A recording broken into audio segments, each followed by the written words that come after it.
Bendiciendo, te damos muchas gracias por el honor, el privilegio que tú nos concedes, el poder abrir nuestros ojos, el poder disfrutar este nuevo día, como lo dice tu palabra. Este es el día que hizo Jehová, nos alegraremos y nos gozaremos en él.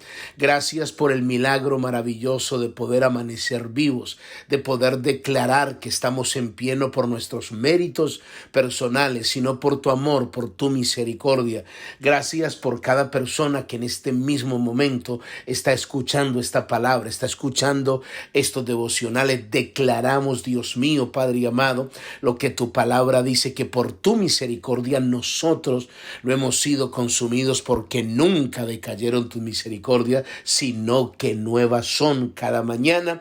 Agradecidos por esta palabra que nos hace tanto bien, que tú nos enseñas cada día a ser mejores conforme a tu voluntad y caminar conforme a tu diseño y a tu propósito divino. Estoy orando por cada persona que escucha estos devocionales, donde quiera que se encuentren, sean bendecidos ahora en el nombre de Jesús. Amén y amén. Gloria al Señor. Bendiciones para todos mis amados hermanos. Le damos la bienvenida a aquellos que ingresaron a los devocionales desde el corazón de Dios.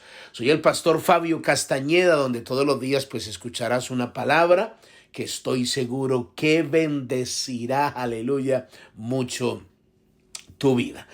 Muy bien, mis amados hermanos, estamos continuando con esta enseñanza, creciendo en el conocimiento de la gloria de Jehová, creciendo en el conocimiento de la gloria de Jehová. El día de ayer, mis amados hermanos, estuvimos analizando un pasaje de la Escritura, y antes de mencionarlo, pues hicimos una pregunta: ¿por qué es necesario crecer en la vida del reino? Recuerde que estamos estudiando el pasaje de Primera de Corintios 15:58, donde se nos pide que estemos firmes, que seamos constantes y que crezcamos en la obra del Señor siempre. Entonces estamos hablando aquí un poco del crecimiento en la obra del Señor. Tenemos que hacerlo. El cristiano tiene que avanzar en la vida del reino, no permitir que pasen los años, pero no el avance, la madurez, el pisar esos terrenos sobrenaturales que obviamente se va adquiriendo no solo con el tiempo, sino también poniendo en práctica la palabra del Señor. Entonces, ¿por qué era necesario o por qué es necesario crecer en la vida del reino? La respuesta es para que no nos convirtamos en creyentes fluctuantes. Y estamos leímos ayer Efesios capítulo 4, del versículo del 11 al 16. No, voy a leer solo el versículo 14, donde dice lo que le acabo de decir, pero el versículo antes de Efesios capítulo 4 nos hablaba de que Dios estableció los 5 ministerios para perfeccionar a la iglesia, para perfeccionar a los santos para la obra del ministerio, para la edificación del cuerpo de Cristo, con una finalidad: hasta que todos lleguemos a la unidad de la fe, del conocimiento del Hijo de Dios, a un varón perfecto, a la estatura, a la medida, a la plenitud de Cristo. Pero aquí está el respaldo, la respuesta a la pregunta que hicimos: ¿por qué es necesario crecer en la vida del reino? Verso 14, para que ya, escuche esto, para que ya no seamos niños fluctuantes, llevado por doquier de todo viento de doctrina, por estratagema de hombres que para engañar emplean con astucia las artimañas del error. Verso 15, sino que siguiendo la verdad en amor, escuche, crezcamos en todo, en aquel que es la cabeza, esto es Cristo, de quien todo el cuerpo, bien concertado y unido entre sí por todas las coyunturas, que se ayudan mutuamente según la actividad propia de cada miembro, recibe su crecimiento para ir edificándose en amor. Entonces Pablo le dice a la iglesia de Éfeso que no solo hay que aceptar lo que Dios ha constituido, el cuidado pastoral, la unción de los 5 ministerios, entender que hemos sido llamados a ser perfeccionados, ser enseñados, ser discipulados, porque esta es la parte que más le cuesta a muchos cristianos, que se acostumbran simplemente a ir a un servicio, pero es un problema para que ellos reciban la formación. Se necesita formación para poder llegar el tiempo que invirtió Jesús en los discípulos. Entonces, uno como pastor a veces termina luchando con la gente, van a la iglesia y eso está bien, pero no atienden a actividades, digámoslo aquí, donde son formados, donde son discipulados, donde se les enseña qué es lo que tienen que hacer para ir creciendo. Porque tenemos que movernos en la misma afinidad de espíritu, porque hay una meta, hay una altura a la cual debemos de ir llegando según la palabra. Ahora, aparte de eso, si no se forman, entonces se convierten en niños fluctuantes. A mí me ministra mucho este término. La palabra fluctuantes en la definición del diccionario significa que se agita, que se menea con un movimiento de vaivén. También es el mismo término que se le da al oleaje, marea o agitación del mar. Los sinónimos de fluctuante son oscilante, variable, alternante, cambiante, inestable, vacilante, titubeante. Entonces imagínense, según esto es simplemente una definición del diccionario. Entonces cuando Pablo dice porque no podemos ser niños fluctuantes.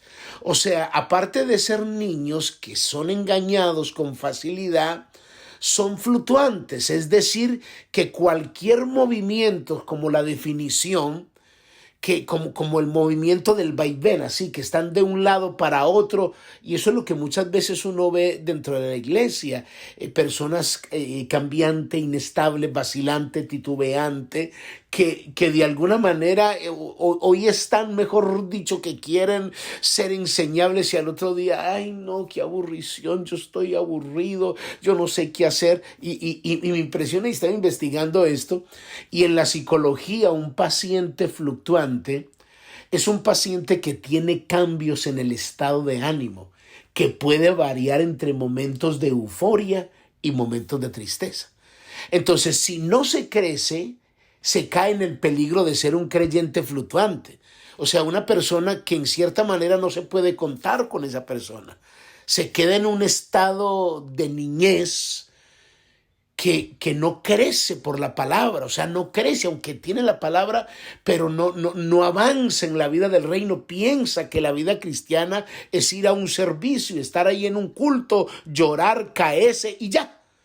Entonces no se deja formar. Entonces el apóstol Pablo, miren lo que dice, para que ya no sea un niño fluctuante llevado por doquier de todo viento de doctrina. O sea, Pablo está advirtiendo, dice, hay muchas enseñanzas, hay muchos vientos doctrinales y enseñanzas que no van de acuerdo a la palabra, que son enseñanzas de hombres y que usan mucho la astucia, la artimaña, el plan satánico para sacarte de la vida del reino. Entonces, si no avanzas, si no creces, vas a terminar siendo impulsado hacia falsas enseñanzas y siguiendo hombres, siguiendo enseñanza de hombre no conforme a la palabra.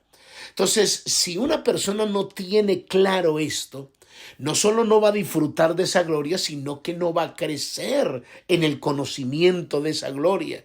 Es más, mire, el apóstol Pablo se enfrenta con una iglesia que no había avanzado, hablando esto de niñez, En Primera de Corintios, note que no le está hablando a gente que no conoce a Dios, le está hablando a hermanos.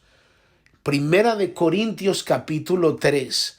O sea, en la manera, mire cómo les habla. De manera que yo, hermanos, no puedo hablaros como a espirituales, sino como a carnales, como a niños en Cristo. Entonces note que Pablo no le está diciendo aquí a la iglesia que son mundanos. No, son cristianos, nacidos de nuevo. Se convirtieron al evangelio, pero no han crecido, no han avanzado, se quedaron en esa eterna infancia. Entonces Pablo usa el término y dice, yo no puedo hablarle a ustedes como a gente espiritual, sino como a carnales. Y entonces note que el término carnal aquí se le da a aquellos que son considerados niños en el evangelio, niños que no avanzan. Mire el versículo 2, os di a beber leche y no vianda, porque aún no erais capaces, ni sois capaces todavía. O sea, Pablo dice, pero yo ya les enseñé, les di las enseñanzas básicas que se comienza en la vida cristiana, les expliqué y todavía siguen en esa niñez. Entonces, Pablo identifica con lo que está diciendo aquí, qué es lo que los hace o los califica como niños. Mire lo que dice, porque versículo 3, porque aún sois carnales, pues habiendo entre vosotros celos, contiendas, disensiones, ¿no sois carnales? Y andáis como hombres. Andáis como hombres, o sea, a ustedes los dirige, no los parámetros escriturales, no los dirige la palabra, sino que los dirige sus opiniones, lo que ustedes consideran. Están teniendo pensamientos fuera de la escritura. Versículo 4, porque diciendo el uno, yo ciertamente soy de Pablo, y el otro, yo soy de Apolos, ¿no soy carnales? ¿Qué pues es Pablo y qué es Apolo? Servidores por medio de los cuales habéis creído, y eso según lo que a cada uno concedió el Señor. Yo planté, Apolo regó, pero el crecimiento lo ha dado Dios. Así que ni el que planta es algo, ni el que riega, sino Dios que da el crecimiento. Y el que planta y el que riega son una misma cosa, aunque cada uno recibirá su recompensa conforme a su labor. Es decir, porque habían personas que decían, a mí me gusta más Apolos, no, a mí me gusta más Pablo, no, es que Pablo es el apóstol, como hoy en día, es que él es el gran apóstol, como si en el cielo dijera, wow, el apóstol, no, si este es apóstol, mejor dicho, no, este simplemente es un pastor ahí, o este simplemente, y Pablo dice, ay, qué niñería, pero ¿qué es esto? Como si el apóstol fuera algo, como si el pastor fuera algo. Cada uno dice, así que ni el que planta es algo, ni el que riega, sino Dios que da el crecimiento. Dios dejó los ministerios no para competencias entre nosotros. Dios los estableció para fortalecer y que la iglesia pueda crecer, y no para comportarnos con esa niñería. Basta ya de esa niñería, porque entonces nos atrasamos en el avance del reino, y no solo nos atrasamos, sino que cada día el mundo se está perdiendo y nosotros como iglesia peleando por posiciones. Es necesario crecer en el conocimiento de la gloria de Jehová. Padre, yo te doy gracias por esta palabra, en el nombre de Jesús, amén y amén. Muy bien, mis amados hermanos, amigos, familia, cuídense mucho, bendiciones, bye bye.